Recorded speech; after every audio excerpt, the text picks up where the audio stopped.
ये घटना खुलेआम लोगों के बीच हुई, शोर, चीख पुकार, नारों, कैमरों के बीच। और यहीं से एक संदेश गया कि जो आज हुआ है, अगर इसको देखकर आज आप इग्नोर करेंगे तो कल किसी और को यूं ही बेखौफ मारा जाएगा उसकी पहचान के लिए, पहचान कि वो हिंदू है। यहीं से सवाल उठता है कि क्या बांग्लादेश हिंदुओं के लिए अब असुरक्षित हो गया है? क्या बांग्लादेश भी उसी रास्ते पर आगे बढ़ गया है जिस रास्ते पर कभी पाकिस्तान था? क्या पाकिस्तान से निकलकर बांग्लादेश अब फिर से पाकिस्तान बन रहा है? क्योंकि बांग्लादेश की यह घटना अगर घटना होती तो शायद हम और आप इसे अपराध कहकर आगे बढ़ सकते थे। लेकिन समस्या यही है, बांग्लादेश की यह घटना नहीं है। यहां मारने वाले केवल लाठी, पत्थर या आग लेकर नहीं थे। यहां मारने वाले वो खामोश लोग भी थे जो चारों तरफ खड़े थे। वो डर शामिल था जिसने किसी को आगे नहीं बढ़ने दिया।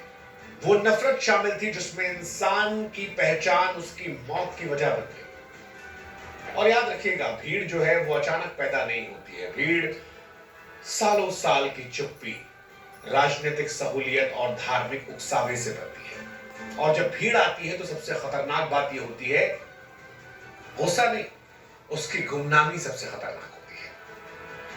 भीड़ में हर कोई मारता है ताकि कोई दोषी ना बचे। और जब कोई समाज उस भीड़ की हत्या या उस भीड़ की हिंसा को रोकने के बजाय उसे कैमरों से रिकॉर्ड करना चुनता है, तब सवाल सिर्फ अपराध का नहीं होता, उस समाज की आत्मा का बन जाता है। और इतिहास गवाह है, किसी भी देश में जब कट्टरपंथी ताकतों ने देश को बर्बाद किया है तो उसकी शुरुआत ऐसे हुई थी। बांग्लादेश में जिस व्यक्ति को इस भीड़ ने मारा उसका नाम दीपू चंद्र दास था।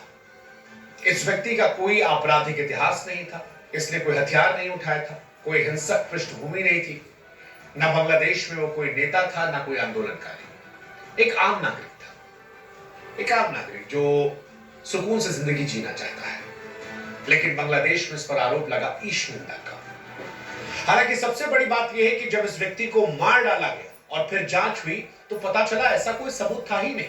यानी जिस इंसान को पीट पीट कर, जिसे जलाकर मार दिया गया, जिस आरोप में मारा गया, वो आरोप कानून की कसौटी पर खड़ा ही नहीं उतरा। और यहीं से सवाल उठता है कि क्यों बांग्लादेश की जब प्रमुख सुरक्षा एजेंसी रैपिड एक्शन बटालियन ये कहती है कि दीपू के खिलाफ तो कोई निंदा का सबूत है ही नहीं, और ये हम नहीं कह रहे, ये उनकी सुरक्षा एजेंसी कह रही है, तो मतलब जिस अपराध के लिए आपने एक व्यक्ति को जानवरों से बदतर सलूक करते हुए मारा, इंसान जहां जानवर बन गया, वहां अपराध है ही नहीं। तो फिर सवाल उठता है कि सजा किसने दी? अगर भीड़ ने दी तो भीड़ में डर क्यों नहीं था? डर कि कैमरा चालू है, डर कि लोग देखेंगे, डर कि कानून। और क्या ये प्रत्यक्ष उदाहरण नहीं है कि बांग्लादेश में कानून जो है वो खत्म हो चुका है? क्योंकि भीड़ हावी तभी होती है जब कानून खत्म हो जाता है या कानून का उसे साथ मिल जाता है। और यहीं से ये मामला और बेचैन करता है। ये फिर सवाल उठाता है कि क्या बांग्लादेश में हिंदू सुरक्षित है? ये सवाल भावनाओं से पैदा नहीं हुआ है। बांग्लादेश में हिंदुओं की सुरक्षा का सवाल उन घटनाओं से पैदा हुआ है जो बार बार दोहराई जा रही। दीपू चंद्र दास की हत्या में किसी ने यह नहीं पूछा कि दीपू दलित था, ब्राह्मण था, क्षत्रिय था या वैश्य था। क्योंकि बांग्लादेश में जो कट्टरपंथी ताकतें जगी हैं उन्हें इस बात से कोई फर्क नहीं पड़ता, उन्हें सिर्फ इस बात से फर्क पड़ रहा था कि ये हिंदू था। और पाकिस्तान से निकला बांग्लादेश अब पाकिस्तान की राह पर जा रहा है, क्योंकि वहां पर पाकिस्तान की तरह ही हिंदुओं की पहचान ही उनकी जान लेने के लिए काफी हो रही है। पिछले 2 सालों में कम से कम एक पैटर्न दिख रहा है। 2024-2025 के दौरान बांग्लादेश के अलग अलग इलाकों में हिंदू बस्तियों पर हमले होते हैं, उनके घरों, उनके दुकानों को जलाया जाता है, मंदिरों में तोड़फोड़ की जाती है, लोगों को डराकर पलायन के लिए मजबूर किया जाता है। 2024 में जब राजनीतिक अस्थिरता आती है तब भीड़ हिंसा के बीच हिंदुओं के घरों, व्यवसायों और पूजा स्थलों पर 2000 से ज्यादा हमले करती है। और ये रिपोर्ट दर्ज है। कई मंदिरों में मूर्तियां तोड़ी जाती हैं, पूरे पूरे हिंदू मोहल्ले को निशाना बनाया जाता है। और फिर हम स्पष्ट कर दें कि ये व्हाट्सएप फॉरवर्ड नहीं बता रहे, सार्वजनिक रिपोर्ट, मीडिया कवरेज और मानवाधिकार संगठन के जो रिकॉर्ड्स हैं उनका हिस्सा बता रहे हैं। 2025 में भी कुछ बदला नहीं।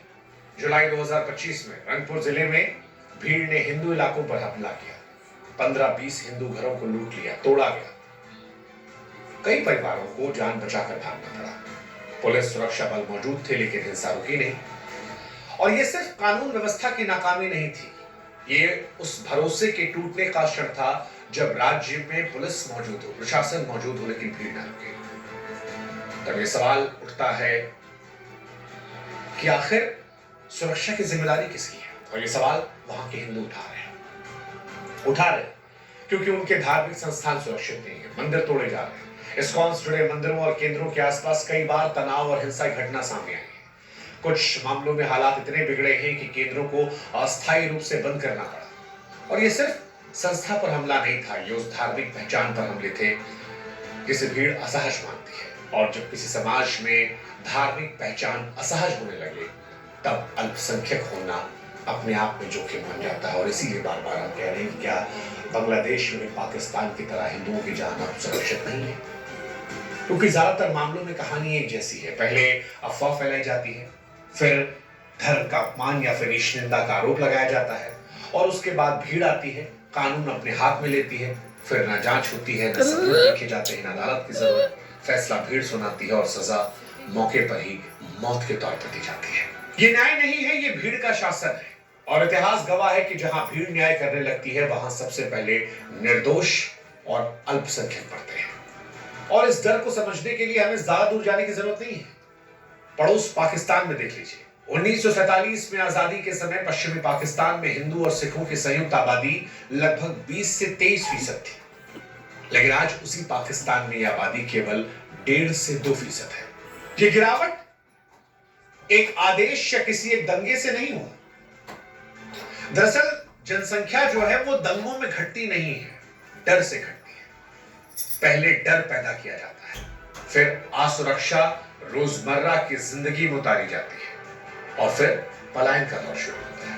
और अंत में एक ऐसी खामोशी छाती है जहां समुदाय का नाम तो बचता है लेकिन उसकी आवाज और मौजूदगी लगभग खत्म हो जाती है। पाकिस्तान में यही हुआ, दंगे, फिर डर, फिर वो असहजता और फिर पलायन। और ऐसा पलायन कि 1947 में 20 से 23% से आज आप 1.5 से 2% बचे हैं। पाकिस्तानी कहानी चेतावनी है, आरोप नहीं है। और चेतावनियों को नजरअंदाज करने की कीमत जो है, याद रखिएगा, इतिहास जो है वो ब्याज से